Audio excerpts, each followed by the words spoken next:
welcome back to the Jack and Glenn channel. I'm Jackie. I'm her husband, Glenn. Yes. Welcome to Married at First Sight, episode 17, the season finale, reunion show. Man, what can we say about a reunion show? But before we even get to that, make sure you hit the subscribe button. Make sure you hit that bell notification. Make sure you don't miss any of our updates. As we found out tonight, there's going to be a lot more Married at First Sight that's coming up where we take a look at what a couple's doing now, and then at Married at First Sight Australia on May 27th, which we will start reviewing that as well. So we're not going anywhere. We don't want you to go anywhere. Just make sure you hit the subscribe button and hit that bell notification. So now on to the reunion show, Married at First Sight. We coming into this show just looking for the things, the way they hooked you in. There won't be a lot of explosion and a lot of excitement or a lot of tea spilled, as some people would say. And they kicked off the show with a couple that we all thought was a lot of explosion in their relationship throughout this whole series. And I know a lot of you did not like Katie at all. Did not like Katie at all. Really enjoyed Derek throughout this process. And realized that, I think even tonight we realized why we didn't like Katie. Oh my gosh. I can't with her. I can't with her. I mean, we're going to talk about what they said, but I just feel like the whole season and tonight, like Katie put everything on Derek. Everything. Yeah, you know, Kevin Frazier asked her that, what did you do for Derek? And all she kept saying was she couldn't really tell her what she did. Everything was emotional. Nothing was really something that she physically done or physically went out of her way to do for him, and he went through the whole list of things that he actually did for her, and she couldn't say nothing really. And I know they didn't bring it up, but by God's sake, Kevin should have asked, and I love to ask her, what about the insurance now? Since Derek put you on the insurance, did you take your insurance back? Did you drop her? You're gonna have to. Yeah. She can't stay on there if they're not married. I used to work for a health insurance company. It can't. Yeah, but how long do they have to wait? The divorce has to be final before you drop her. No, it has to be final before you drop her. He can drop her before then, but I'm sure he being a nice guy, well, he felt kind of salty anyway. Yeah, no, it has to be. You have to be officially divorced, and it doesn't matter if it's open enrollment or not.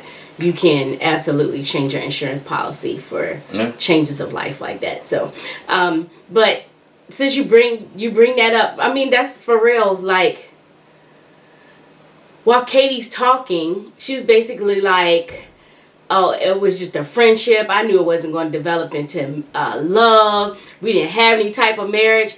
And so, like, why you let that man put you on his insurance?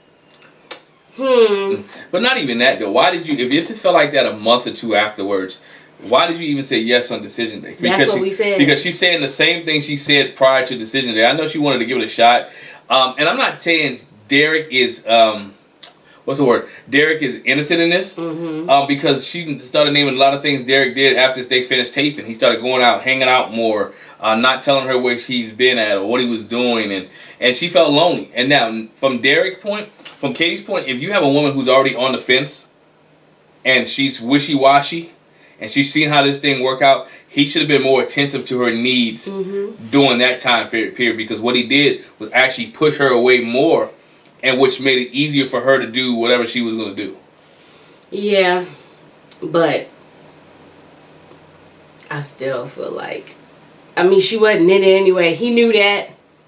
Yeah. He knew that. I mean, it's not right that he would do that, you know, because she said he, like, really did a 180 when the cameras went off. It was like he went back to his regular life. But well, it makes it seem like as the production was making them force together to get together, and that's some things that we didn't see with Derek and Katie. We saw the things that Derek was doing and nothing Katie was doing, but we didn't see Derek do anything bad off camera, or that she really didn't bring it up by not spending much time with her or not meeting her needs. And she said she understood the work thing, and Derek even admitted, you know, I could have been. He admitted he was wrong, and they said they kind of had a conversation to try to work it out.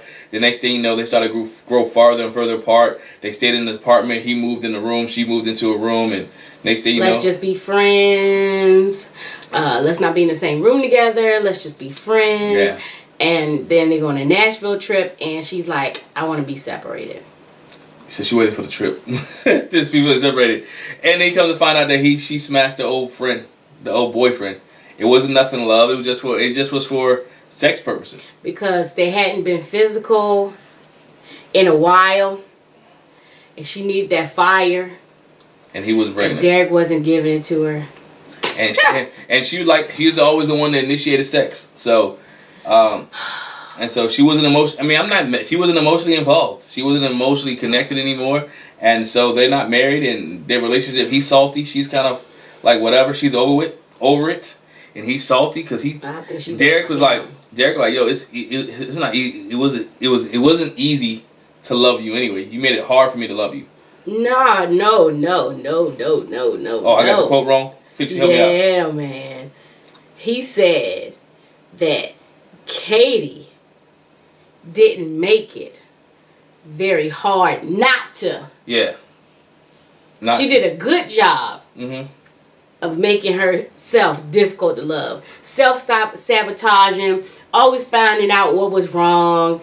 I mean, she did a whole lot of complaining. And we saw that throughout the show. That's no surprise there. That she did that, and she didn't want to be with him anymore. And she figured, let's try to work it out, see if it works. And it didn't work. So guess what? Katie and Derek are no longer together. And we move on to the next couple. I'm sorry. You gotta get over it. She's bad. She's toxic. And so it is what it is. And we knew that coming into it. And I think I said it, that I would be surprised if they were married by the reunion. Yeah, you did. And so I figured, hey, it worked out 5 months. Hey, go on. All right. So then to the train wreck, which we knew was the train wreck. One of several train wrecks.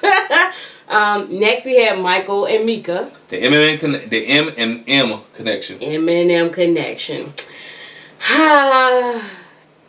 And of course, we already know they're not together. They've been not together. They didn't even really delve into the fact that Michael had filed for an annulment / divorce. They didn't touch that at all. Though they did talk about what happened after for one of the other couples. But, so they just talk about what their favorite memory was, and Michael said his favorite memory was the wedding. The wedding. He went all the way back to the beginning. Because everything after the wedding wasn't good, dog. Come on, let's be honest. I mean, he did agree with her when she was like, her favorite memory was the 1 month anniversary, and he was like, yeah, that was, it was pretty nice. I feel like they were on the same page. We got a flashback to some good times for them. And Catamaran. But let's be honest, Michael had a good valid point. And I know I've been hard on dude, but I at this point he's telling the truth, because the wedding was the only good part, because she went to the deep end. On the airplane, at the hotel, from day one. And I like Meka. I understand. She said it too, that she could have handled some things much different. And she admitted that. That's what I think I like about Meka. She could admit where she was wrong at. But from day one, she gave this dude the business. They didn't even spend the night. We can't forget. They didn't spend their honeymoon night. The first night they were married. The second night they're married on their honeymoon, they didn't even stay in the same room. So I understand when he says, you know what, my favorite part was the wedding. Because everything after that, it was an emotional. No, it was an emotional here, this. He didn't know which way to go every morning. Because he didn't know how she was going to maneuver. She was so rough, so hard. And then she didn't know which way he was going to go because he lied so much. Oh, yeah, and of course we had to flash back to all the lies. We got the lie with the evidence that it was a lie. We got what he said, and then the evidence that it was a lie. Yeah. They played it all, and I was like cringing for homie, like, oh my God. I just like, there's some of the lies that he said that I was like, dude, why? You're a yoga instructor. You know you're not a yoga instructor, right? Why you invite your wife to the place where you don't yoga instruct anymore? Right? Okay, why that? The second thing is, if you tell her how much you make, dog, ain't no offer letter got your taxes taken out. That's not even, and you already know she an analyst, so she worked with numbers all day long. So it's just like some of the lies he's told was like, dude, you had to know that she was going to check this out. You had to know that, and hey, each his own why he lied, but Meka wasn't playing for that. She's from, as they said, from B More, and she wasn't rolling with that. So And she, that's why I said she admitted that the fact, you know what, I was hard. I needed to be much softer. Yeah. I needed to dial it down a tone and listen. But by that time, I think it was too far gone. I think she really checked out, even after they tried to recommit in Panama. Not recommit, but after they tried to work the issue out in Panama, I think she really tried. But when they got back to D.C. and he kept lying about what he worked, I think she had checked out at the work time. After they got back from Panama, I really believe that she was still committed. But after the lie came about work and all this stuff, she was like, you know what, I'm done. I'm done. I'm done. Yeah. He I don't know, Michael was still kind of oblivious. He did apologize, but he was like, nah, I don't see how, you know, her being hurt, and I don't see. Like, you sound so stupid. I mean, he was hurt too, man. I mean, I'm not being hard on him. He was hurt because he was in this to find love. He was in this to be married. He was in this to find a wife, and he didn't find that. You know, he had never been married before. He had never seen marriage work, so he didn't know how that to be dealt with. And I think we talked about that in the previous episodes. So he was, and he didn't help himself any by lying. Mm-mm. So I feel bad for the fact that his marriage didn't work out, but when he looks in the mirror, he only can blame himself. Right. So. And anyway, so he apologized for being a liar, which I told my husband before we came to the finale. I was like, maybe he's the type, like, I grew up, like, you couldn't say the word lie. Lie was like a bad word. So maybe that's why he has a hard time saying I'm a liar.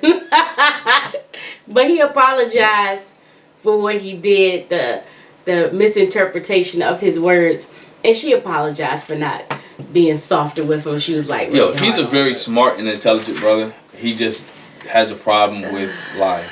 And that's all I mean. That's all. He's smart, intelligent, maybe has some good things going for him. Just stop lying.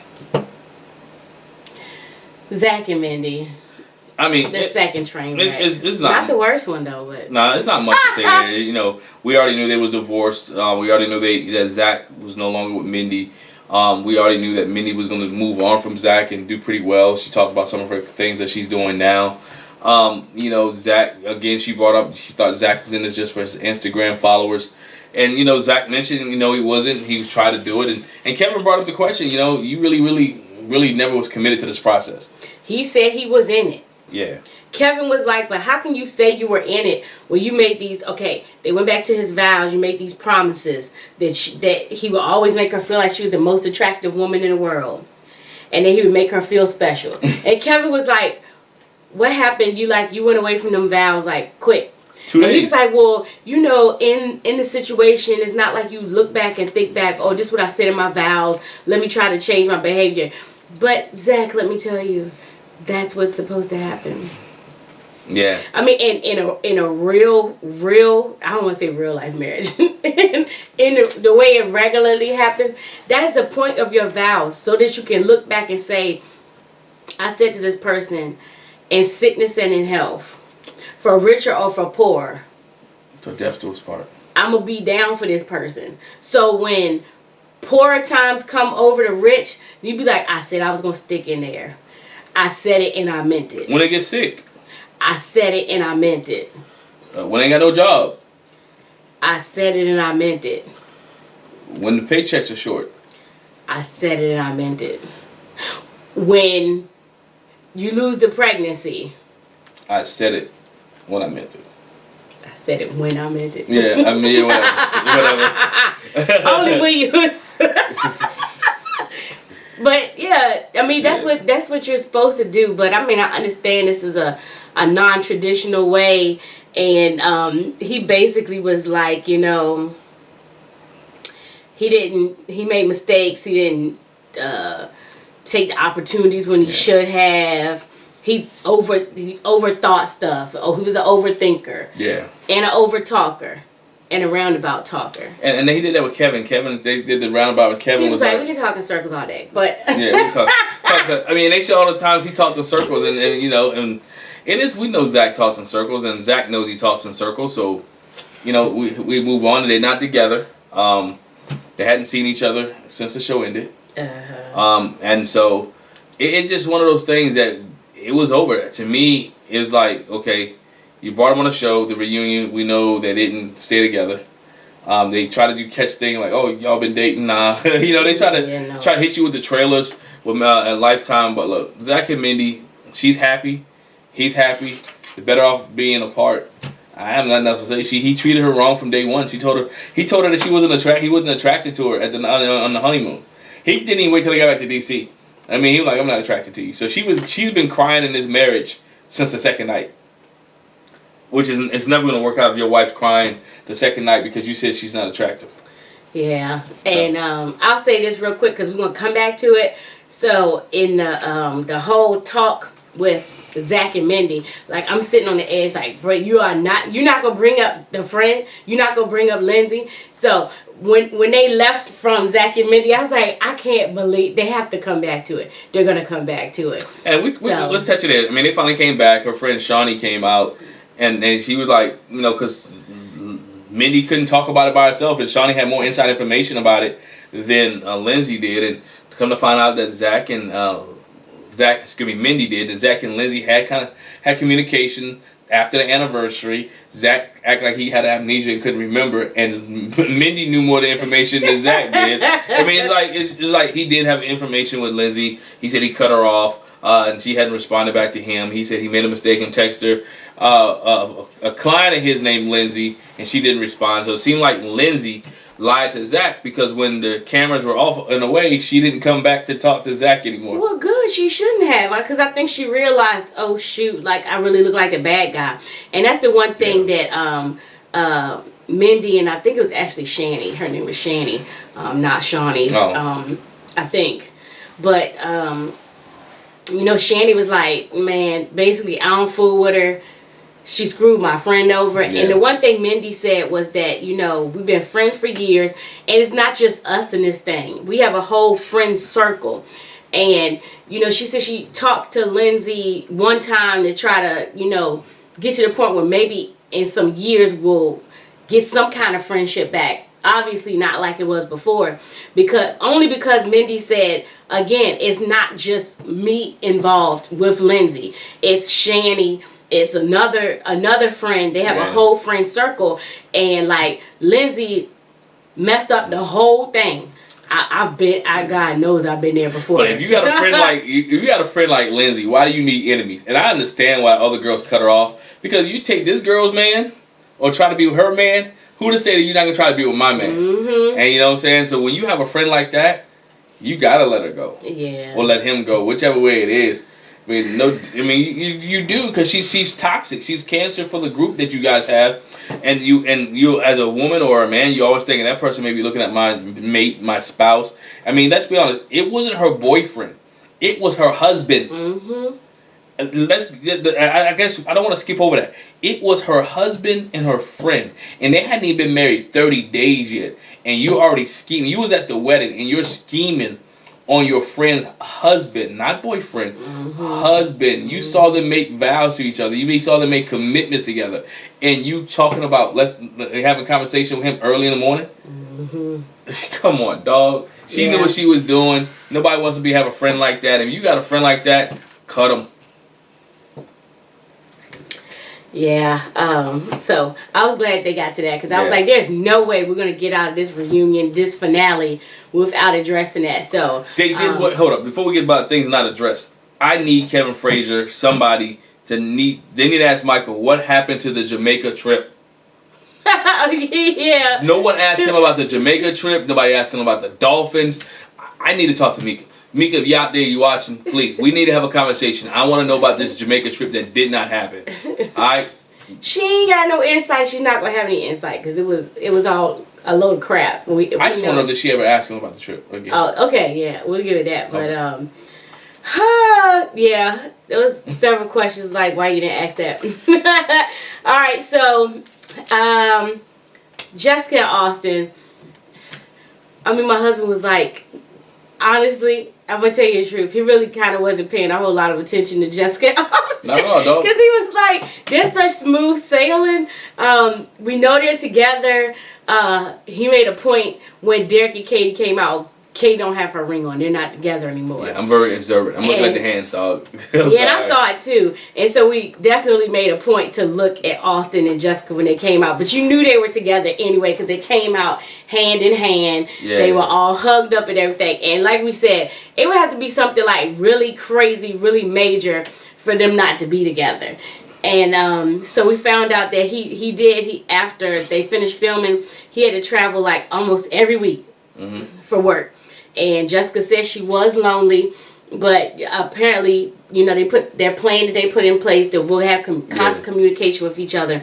That worked out. And then she said, and Kevin said too, so you had some of that absence makes the heart grow fonder. Because when he came back, you know, she was like, you know, I missed him so much, and you know, they're all still lovey-dovey. I love it.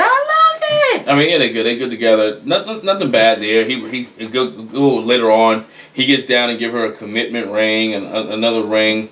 Look, it's sweet. They're gonna grow old together. They can think about having kids in 2 to 3 years, not pushing it, not rushing it. He met her family. She met his family. They like each other. Hey, there's nothing bad to say about this couple. I know we have those couples that's been on the show that's kind of boring and they just on there, but this is one of those couples that, you know, you saw them kind of grow, and he said, I love you, and she said, I love you finally. I mean, finally said, I love you, and she said it first, but I think they both was feeling it, and he's really concerned about the L word. And they say, I love you to each other every day now, so it's worth it. And I like that Austin said, I did love her before I said it. I definitely had the feelings of love. But I wanted, basically what he said was, I wanted saying I love you to be a big thing. A special deal. He wanted it to be special. And when you on his own, don't do it because you're on TV and y'all don't last. I mean, so it was. Well, we knew they would. And I just want to say, like you said, I hate the fact that we be like, you know, because everything's smooth sailing with them, they're boring. But I know people feel that way because with reality TV, if it ain't fireworks and volcanic eruptions, it ain't working. I mean, I like them. They were the epitome of what is supposed to happen with Married at First Sight. Because the rest of these couples were trash. They got the experiment trash. Right. They got the experiment right with these two because they both were awkward. And they look like brother and sister more so. Well, not even that they look like brother and sister, not husband and wife. Not even that they both were awkward, but like Jessica said, you want to find somebody where even though it's Married at First Sight, she said, she and Austin both said from the jump, I felt like I could be myself. And I feel like all these other couples, especially Michael and Meka, I feel like all these other couples felt like in some way, shape, or form they couldn't be themselves. Like they had to put on airs. They had to be extra lovey-dovey, like Brandon, the Mrs. Reed stuff. It's like, you know, it's like you almost feel like you got to go over the top. And then when it all falls down. I know. Here comes the song. I ain't singing. Yeah. It's terrible. But Taylor and Brandon, all right, you know, Brandon ain't showing up. I kind of expected him to, I was hoping he would be there and just, they would have them on separate because what Kevin Frazier said before they started is after the show went off, after they stopped filming, some situations transpired and they both had protective orders against each other. Yeah. Which Taylor's story was a little shaky. There's a lot of holes in her story. Yeah. There's a lot of holes sitting there and you know, sitting there as she was telling her story. It's a lot of holes in that story. You don't get arrested or get a protective order against somebody just because you tell them to put a phone down and you and your friend, boyfriend, and significant other, whoever you had, could have easily walked out the bar and left him alone. And not said any word. Out of y'all in this whole bar, all these people, you go to a bar that he works at in D.C. No, not that he works at. He used to work at. Yeah, what she said was he used to work there. Yeah. And he said he would never go back there. Yeah. And she went through this whole explanation about how they were at one bar And apparently her friend is not from DC. And he was like, show me some places. Well, the bar next door is really nice. You know how to take you next door. It's got a rooftop bar and everything. And she didn't expect to run into Brandon. And who ends up being there? Brandon. Yeah, well, here's the weird part. She says Brandon is talking to this dude, which means to me, I'm using my investigation skills here. If Brandon's talking to this dude, he must have seen Taylor and this dude come into the place. Yes. So I'm going to have to use that reason there if her story is true. Because guess what? I think here, they did my man Brandon dirty in this whole... They did him dirty in this whole... I can say whole season. In this whole reunion. Oh, yeah. Because even though him and Taylor could not been in the same place... Maybe he didn't want to do it. Don't know the answers to it. I would love to ask him. They could have filmed him somewhere else and asked him the same questions. That too. Because they left it out. They could have filmed him somewhere else, asked the same questions. Because what you did was make him look like with his protector that he's really really bad off. And for even when they asked Kevin Frazier asking Michael all the questions about Brandon, he was dead wrong. That man shouldn't have to answer questions about this other man. And what our private conversations were about. And what we said, that's between me and him. That's my friend here. Whether you like what he did or not, we're friends. So guess what we need to do? Don't ask me. Ask that dude. Call that dude. Bring that dude in. Y'all can't make him, Skype him, text him, make him issue a statement through his lawyer or something. But don't ask me about Brandon because I'm not Brandon. I'm not in his marriage. And I agree with Michael who when he got up and left, like, I'm tired of this. Well, because I think the biggest thing was, it's one thing to ask somebody about Brandon, and I'm asking you, Michael, what do you think? Mm-hmm. It's another thing to ask Michael, what was Brandon thinking? Yeah. Or what would Brandon say? I can't say what that man would say. I can tell you what I think. I can tell you what he told me. But like Meka said, I think the other thing is, like, and you said too, I don't have to, why do I have to speak for him? Yeah. You sitting here asking me all these questions about Brandon. That's not fair. You should be asking Taylor those questions, like why y'all was doing midnight rendezvous and why this would happen and what So it's to me it wasn't fair to Brandon, it wasn't fair to Michael, and that's the point that made me upset. Like, oh dog, let's not do this and make this dude answer questions. But I felt uncomfortable for Michael. And I know people say, oh, how you feel? Because I'm not snitching on that dude if he told me something in trust. I'm not, because we go back to the trust thing later, because no one was tripping when whoever saw Katie, said Katie slept with her ex-boyfriend. Ain't no one raised their hand then, you know what I'm saying? And nor did Derek tell who told him. So let's not ask Michael to tell what Brandon told him about the situation with him and Taylor, and if all these people been in court. So guess what? All these people that was in court when this happened heard Brandon's side of the story. Mm-hmm. So y'all tell them, if you want somebody to tell it, ask all these people that was in court to what Brandon said. Yeah. Don't just ask me. Dog, we're not doing that. But him and Brandon are like this. I understand, but all of us in court, we heard the same thing. He heard the same thing. Yeah, but I guess that was the reason behind it. But yeah, Michael was not happy about that. And Taylor's lying about what happened that night. Now I don't know what else happened that night, but I believe there's more to that story. For you both to get restraining orders or protective orders against each other, y'all must have really been belligerent to the point where that place called the law on you. I think, but the main thing, I agree with you. I think the other thing is, before the protective order, because Kevin Frazier was like, why did y'all have to get a protective order? Because Taylor said, I've been trying to talk to him. I've been avoiding him. I'm trying not to be where he's at, Mm-hmm. And just me, personally, I feel like the way Brandon's behavior has been anyway, I can kind of see him rolling up on homie. I can kind of see it. I can kind of see it. I can even see him taking the picture. Okay, haha. Oh, I definitely. can tell everybody that you cheated on me before we was totally divorced. I can see that. But what I don't see is that she is innocent in this. Oh no. I don't see her, being a victim, and I think it was right for them to separate. Go their separate ways. DC, a big enough city, downtown DC, all the places you can go. They don't have to see each other for a while. Hopefully. It's to me, hey, Brandon and Taylor. much wishes it didn't work out, and move on. Just let them be. But I don't like the fact that Kevin Frazier then was trying to hand my boy Michael up to talk for Brandon. Yeah. Nah. And in that same vein, what I think is funny is that supposedly Taylor was bunned up with homeboy that she went to the bar with, making out with him. Yeah. And all like that. And Taylor was like, no, we were just friends. Well, then he was just friends. But now it's my boyfriend. Yeah. And this wasn't too long after they had a relationship, so it makes you think, if you Brandon, you may think, okay, y'all was doing this before. Maybe that's the person you hung out with that night and didn't come back to the resort, or come back to the hotel, or the night we was getting ready to go to the resort. You said late. Maybe you was hanging out with him.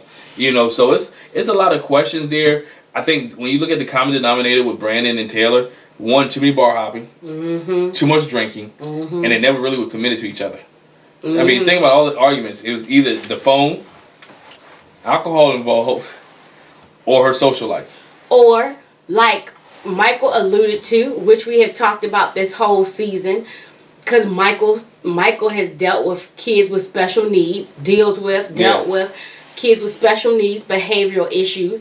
And what he said was, it's just like dealing with one of my kids, when they have an outburst, it's how you have to handle them. And basically he said, Brandon had an outburst. And it really, if you don't know how to deal with it, but Brandon was definitely over the top. But you can't. He has anxiety, and I deal with some kids with special needs, and when he has that, he takes it off, and he went to another level. Not making an excuse for him, because I think that sometimes you can check it and control it, but you have to let him come down. And we look at all the time that him and Taylor got into an issue. She wanted to touch him. She wanted to be in a private room with him. She wanted to close him in, and she made the situation worse instead of just letting it be. And that's what Michael was saying. Let it be. Don't feel the fire. Calm that bad boy down. A kind word turns away wrath. So again, let it ride. But she was trying to give him. She was trying to give him a kind word, but it just wasn't working, because you can't always do that. It's just like, your kid have a temper tantrum. Like, I'm not sitting there trying to reason with you. I'm gonna let you have your temper tantrum. Let me know when you finish. Again, but she wasn't doing it. She was intervening. She was interacting. No, that's what I'm saying. That's what she should have done. Yeah. But she was trying to give a kind word, and that's not what was needed. In her case, a kind word did not turn away his wrath. It just irritated him the more, because he didn't want to be bothered. And she should have just left. He didn't want to be bothered. And so now here we are, with they both have protective orders. Brandon didn't want to or couldn't come on the show because of the protective order. Yeah. And Taylor's dating somebody else, which that right there, and also later when all the couples come together, when they're talking about who's dating, who wants to start to getting into dating, I'm just like, this is how I feel. You went on Married at First Sight because dating for you wasn't working. So you wanted to try a different approach.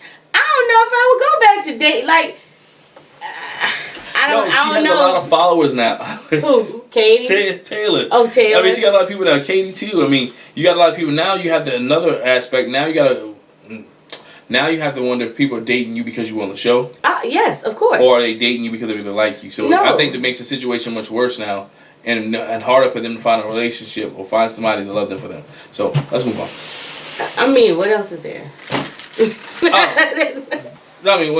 We talked about the Lindsey and Mindy and Zach thing. We didn't talk about Zach and Katie.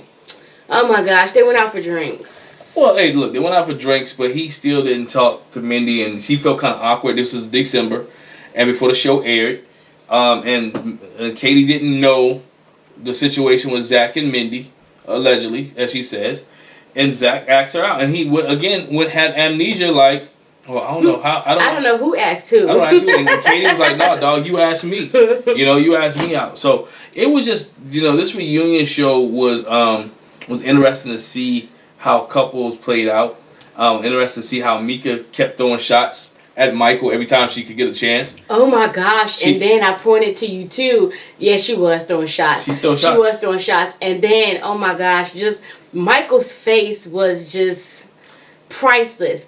Like when Austin got down on his knee, for the commitment for Jessica, and it was a couple other things. Like Michael's face was like, I'm sick. Here. I'm sick to my stomach because I really wanted this to work, and it just didn't work. And how dare you be happy? How dare you be happy? I'm miserable. And Meka's happy. You know what? Because Michael, again, I think they did Michael wrong. Even tonight, when he got upset, don't push.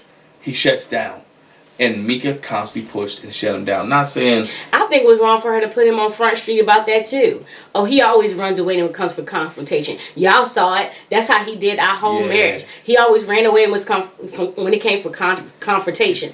Look at... Oh, he's probably going to go... It was on some Friday stuff where he going to cry when he get in the car. She's like, he probably going to call Brandon.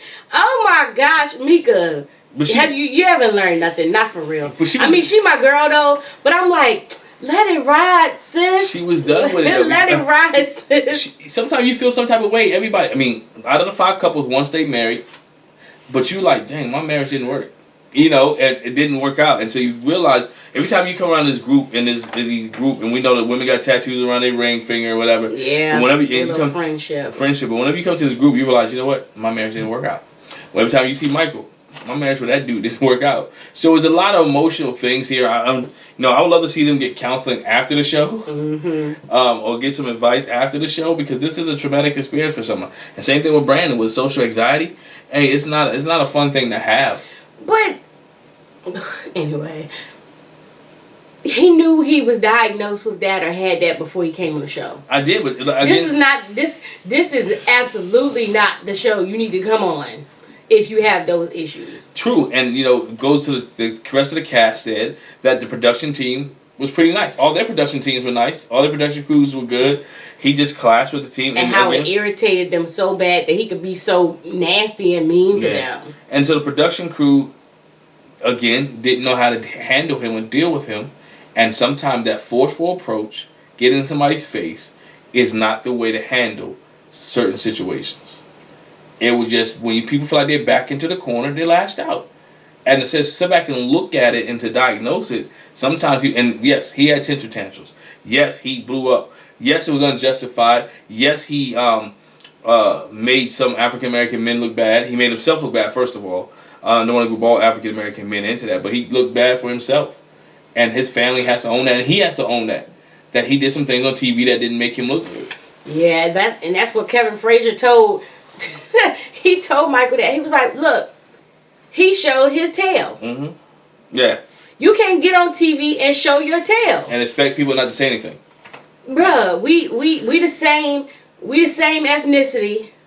We both African American men. But you cannot do that. I'm not saying anybody can. No. But these was 2 brothers talking to each other. Yeah. And because Michael brought it up. And Kevin was like, bruh, no, that's why you can't. That's why you can't.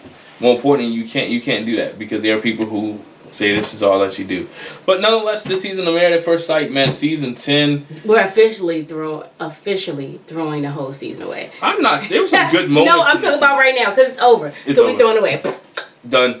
Hey, let us know what you thought about the review, the reunion show. Give us a thumbs up. Hit the bell notification. Make sure you subscribe. Make sure you subscribe to the show. We will be back with more Married at First Sight.